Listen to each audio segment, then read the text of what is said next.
अहंकार क्या है?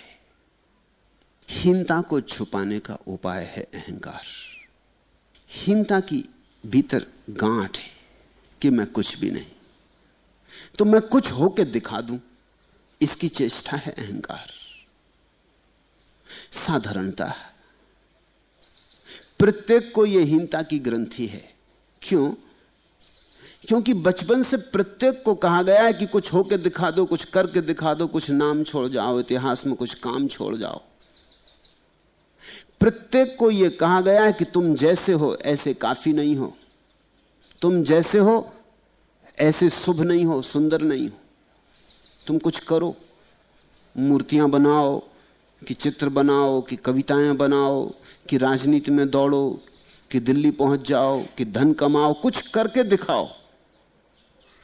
तुम्हारे होने में कोई मूल्य नहीं है, तुम्हारा होना निर्मूल्य है, तुम्हारे कृत्य में कुछ मूल्य होगा। तो कुछ करके दिखाओगे तो ही लगेगा कि तुम हो, नहीं तो तुम लगेगा कि तुम कुछ भी नहीं, खाली खाली। स्कूल जाओ, वहां भी वही महत्वाकांक्षा का पाठ है, सब तरफ महत्वाकांक्षा सिखाई जा रही। दौड़ो, तेजी से दौड़ो, क्योंकि दूसरे दौड़ रहे हैं, पीछे मत रह जाना। दौड़ भारी है, संघर्ष गहरा है, गला घोंट प्रतियोगिता है, चाहे गला ही काटना पड़े दूसरे का तो काट देना, मगर कुछ करके बता देना। इस दौड़ में सारा उपद्रव खड़ा हो रहा है। अहंकार है महत्वाकांक्षा, अहंकार है मैं कुछ नहीं हूं, इसकी पीड़ा को भुलाने का उपाय। मनस्वित कहते हैं कि जिस दिन व्यक्ति यह समझ लेता है कि मैं अगर कुछ नहीं हूं तो ठीक,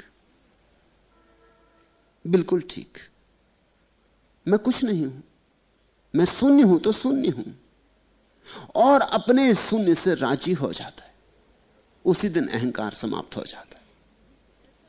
इसलिए बुद्ध ने तो बहुत जोर दिया कि तुम्हारे भीतर शून्य है, उस शून्य से राजी हो जाओ, तुम अपने को शून्य मात्र ही जानो। बुद्ध ने जितनी बड़ी वैज्ञानिक व्यवस्था दी है मनुष्य के अहंकार को गिराने की, किसी और दूसरे ने नहीं दी। और बुद्ध ने जिस व्यवस्था से यह बात कही है, उतनी तर्कयुक्त व्यवस्था से भी किसी ने नहीं कही है। बुद्ध का प्रस्तावन बहुत बहुमूल्य है। अनेकों ने कहा अहंकार छोड़ो, लेकिन यह बात अगर इस तरह कही जाए कि अहंकार छोड़ो तो कुछ लाभ नहीं, क्योंकि छोड़ोगे कैसे? एक नया अहंकार खड़ा हो जाता है।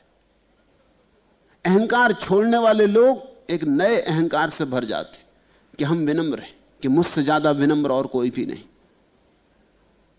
विनम्रता का भी अहंकार होता है, साधुता का भी अहंकार होता है, निरअहंकारिता का भी अहंकार होता है। अहंकार बड़ी सूक्ष्म बात है। इसलिए बुद्ध ने यह नहीं कहा कि अहंकार छोड़ो, बुद्ध ने कहा अहंकार समझो। ये तुम्हारे भीतर जो शून्य है उसको झुटलाने की कोशिश से अहंकार पैदा होता है। तुम भीतर के शून्य को स्वीकार कर लो, कहो कि मैं ना कुछ हूं। यह असलियत है। ये वृक्षों को कोई अहंकार नहीं है, क्योंकि वृक्षों को अपना ना कुछ होना स्वीकार है। पहाड़ों को कोई अहंकार नहीं, क्योंकि उनको अपना ना कुछ होना स्वीकार है। पक्षियों को अहंकार नहीं। अहंकार मानवीय घटना है, मनुष्य को अहंकार है। अहंकार दूसरे से तुलना है, कि मैं दूसरे से आगे, कि दूसरे से पीछे। जब तुम दूसरे से आगे होते हो तो अहंकार प्रसन्न होता, जब तुम दूसरे से पीछे होते हो तो दुखी होता। और सदा ही कोई तुमसे आगे है, कोई तुमसे पीछे, ये बड़ी झंझट है। हर आदमी लाइन में खड़ा है, जिसको तुम सोचते हो आगे खड़ा है उससे भी कोई आगे है। यहां हजार तरह की झंझटें। नेपोलियन विश्व विजेता था, लेकिन उसकी ऊंचाई कम थी, 5 फीट 5 इंच। इससे वो बड़ा पीड़ित था। जब भी किसी लंबे आदमी को देख लेता उसे बड़ा दुख हो जाता कि मैं कुछ नहीं, ये आदमी लंबा। लेनिन के पैर छोटे थे, ऊपर का शरीर थोड़ा बड़ा था। उसे हमेशा भय लगा रहता कि कोई मेरे पैर ना देख ले। पैर उसके इतने छोटे थे कि सामान्य कुर्सी पे बैठता तो जमीन तक नहीं पहुंचते थे। तो वो छिपा के बैठता था। भाग्य विधाता हो गया रूस का, लेकिन वो अड़चन बनी रही। कोई नंगा भिखारी भी जिसके पैर स्वस्थ थे, वो भी उसे बेचैन कर जाए। नेपोलियन बेचैन हो जाता था एक नंगे भिखारी को देख के भी, अगर वो स्वस्थ तगड़ा हुआ और लंबा हुआ। बस वही उसकी अड़चन थी। हजारों उपद्रव है। धन हो तो कुछ और नहीं होगा तुम्हारे पास, कुछ और हो तो धन नहीं होगा तुम्हारे पास, धन हो बुद्धि ना होगी तुम्हारे पास, बुद्धि हो धन ना होगा तुम्हारे पास। ऐसा तो कोई आदमी अब तक हुआ नहीं जिसके पास सब हो। सब हो नहीं सकता, यह संभव नहीं। और अगर ऐसा कोई आदमी होगा तो बाकी लोग उसको तत्काल मार डालेंगे। ये बर्दाश्त के बाहर हो जाएगा। ऐसे ही बर्दाश्त के बाहर हो जाते हैं लोग। जिसके पास ज्यादा धन है उसके प्रति लोग खिलाफ हो जाते हैं, जो पद पर है उसके खिलाफ हो जाते हैं लोग, जिसके पास कहीं कुछ है उसके खिलाफ हो जाते हैं लोग, जिसके पास ज्ञान है उसके खिलाफ हो जाते हैं, जिसके पास आनंद है उसके खिलाफ हो जाते हैं। किसी के पास कुछ है उसको उनको अड़चन होने लगती, क्योंकि वो आदमी उनके भीतर की कमी का सूचक हो जाता है कि ये तुम्हारे पास नहीं जो मेरे पास है। कोई तुम्हारे पीछे खड़ा है, कोई तुम्हारे आगे खड़ा है। पीछे वाले को देख के तुम खुश हो रहे हो, आगे वाले को देख के दुखी हो रहे हो। अहंकार दुख भी देता है, सुख भी देता है, दोनों साथ साथ देता है।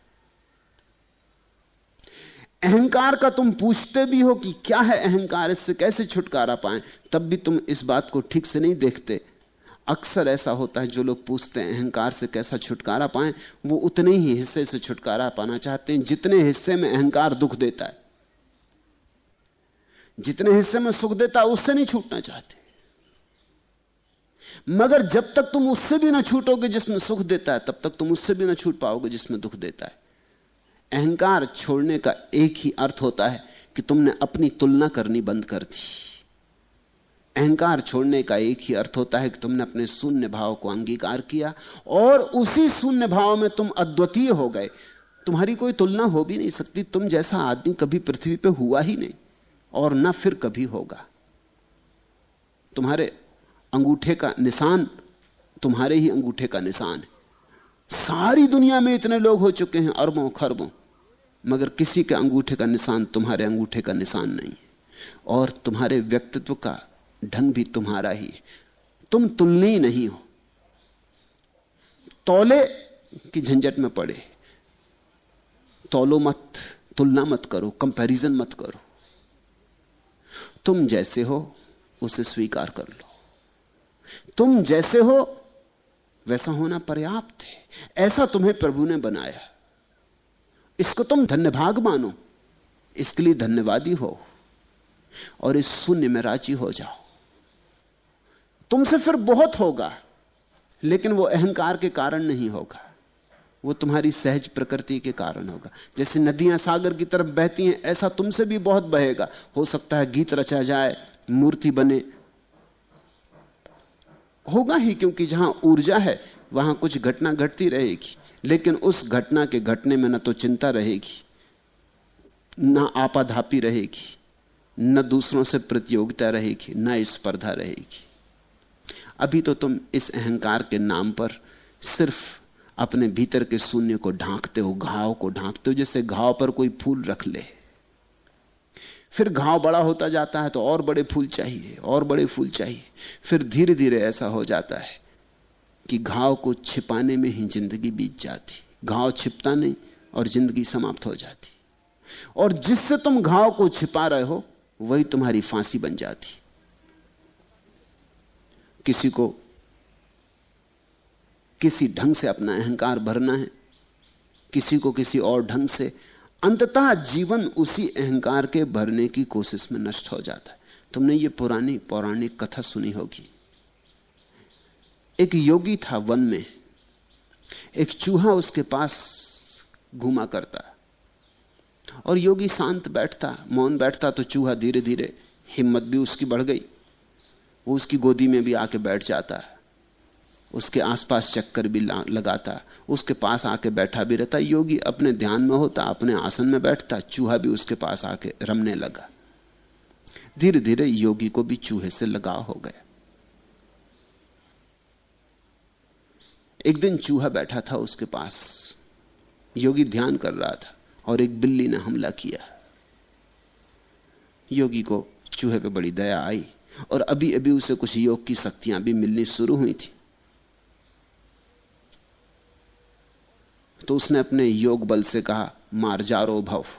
उस चूहे से कहा कि तू बिल्ला हो जा। योग बल था, चूहा तत्क्षण बिल्ला हो गया। चूहा बन बिलाव बन गया, बिल्ली तो घबरा गई, भाग गई। योगी बड़ा खुश हुआ, चूहा भी बड़ा खुश हुआ। लेकिन ये ज्यादा दिन बात ना चली कि वो एक दिन एक कुत्ते ने हमला कर दिया बिल्ले पर। तो योगी ने उसे चीता बना दिया। लेकिन ये बात फिर भी ज्यादा दिन न चली। एक चीते पर एक दिन एक सिंह ने हमला कर दिया, तो उसने उस गरीब चूहे को अब सिंह बना दिया। सिंह ने योगी पे हमला कर दिया। तब तो योगी बहुत घबराया। उसने कहा, ये तो हद हो गई, ये मेरा ही चूहा, और ये भूल ही गया। तो उसने कहा, पुनर्मुस्को भव, फिर से चूहा हो जा। चूहा फिर से चूहा हो गया। इस कहानी में जितनी आसानी से चूहा सिंह से चूहा हो गया, इतनी आसानी से अहंकार का चूहा पुनर्मुस्को भव कहने से नहीं होता। पहले हम उसे बड़ा करते, हम फैलाते चले जाते, हम दूसरों के मुकाबले में उसको लड़ाते चले जाते। बिल्ला बनाया, कुत्ते के मुकाबले में चीता बनाया, चीते के मुकाबले में सिंह बनाया, हम बनाते चले गए। एक दिन घड़ी आती है कि वो इतना बड़ा हो जाता है कि उसके बोझ में हम ही दब जाते, हमारी छाती पे पत्थर की तरह पड़ जाता। फिर हटाना इतना आसान नहीं है जितना इस कहानी में। फिर तुम लाख चिल्लाते रहो, पुनर्मुस्को भव, वो कहेगा चुप रहो, शांत रहो, बकवास मत करो। तुमने देखा ना, तुम्हारा मन अक्सर, तुम मन के साथ प्रयोग करके देख सकते हो। तुम सोना चाहते हो और मन अपनी बकवास में लगा है, तुम कहते हो भाई चुप हो जाओ, वो कहता तुम चुप रहो। तुम्हारा मन तुमसे कहता तुम चुप रहो। तुम कहते हो मुझे सोना है, वो कहता फिजूल की बातें ना करो, अभी हम अपने काम में लगे।